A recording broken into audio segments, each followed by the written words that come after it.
muttered to himself, "Tomorrow is Friday, and it's the day when Wani's kidnapper will face justice. I'll make so many holes in that bastard's body that he won't know from where to fart, from where to take a breath." The next day, he went into a deserted factory at night.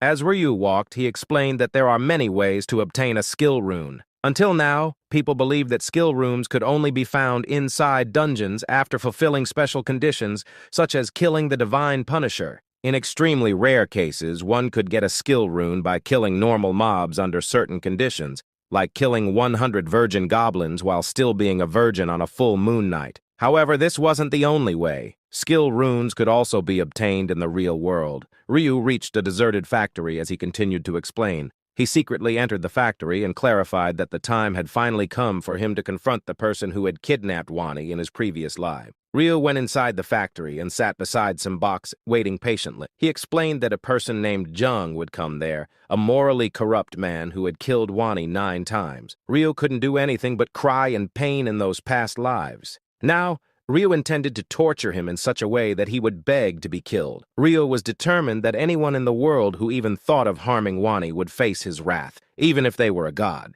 Then we jump back to a flashback of Ryu, where, for the first time, the morally corrupt man kidnapped Wani and brought him to this very same factory. Wani's eyes were covered with a black cloth, and Jang was holding an ice dagger threatening Ryu. He demanded Ryu spill all the details about future events, or he would kill Wani with a wicked smile. Naive Ryu, on the other hand, didn't know what to do. He tried to pretend he was clueless, questioning how he could possibly know what's going to happen in the future. Hearing this, Jang started to laugh maniacally. Then his expression turned sinister, and with a deadly look, he accused Ryu, "Don't lie, you mommy milker. I know you're a regressor." Hearing this, Ryu panicked. The only person he had told he was a regressor was Wani, and he knew Wani would never reveal this under any circumstance. So how? As Ryu reeled in immense shock and tension, Jang, continuing with his wicked smile, explained that he possessed the skill of inner thought, allowing him to read anyone's mind. Wow, if I had that skill, I'd be a banger in bed with my girlfriend.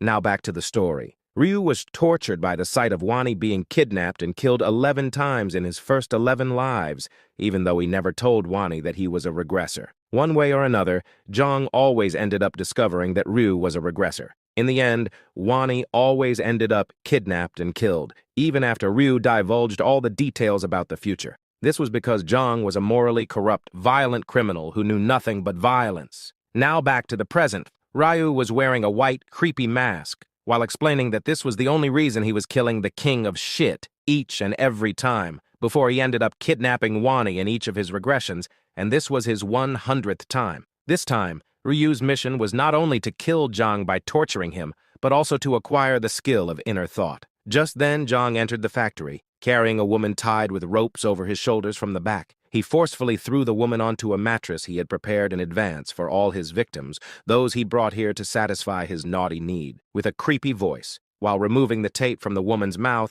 Jang said he was going to remove the tape so she wouldn't yell. The woman was terrified, shivering in fear. As soon as Jang removed the tape, the woman, with a trembling voice, started to beg for mercy. She repeatedly pleaded to be spared, but Jang, sitting casually and with a laugh, replied that was all she had to say once he let her talk. She should say something dirty and sexy. Then Jang's expression turned a bit creepy. His aura became sinister, and with a deadly look, he said, "Save me, I have a kid, or I will give you as much money as you need." But this plea was futile. The only thing Jang wanted was to have his twisted form of fun with her. Then Jang threw the tape backward and with a serious tone asked the woman if she knew why this was happening to her. The woman, even more terrified, joined both of her hands. Still with her trembling voice, she replied that Jang is probably doing this because she glared at him the other day. That day, Jang had offered her to spend a night with him, and she's really sorry for rejecting him, explaining she's married with a kid. How could she sleep with another man? That's why she rejected his offer, not because he looked like a piece of shit. Hearing this, Jang got even more pissed off. He remembered that day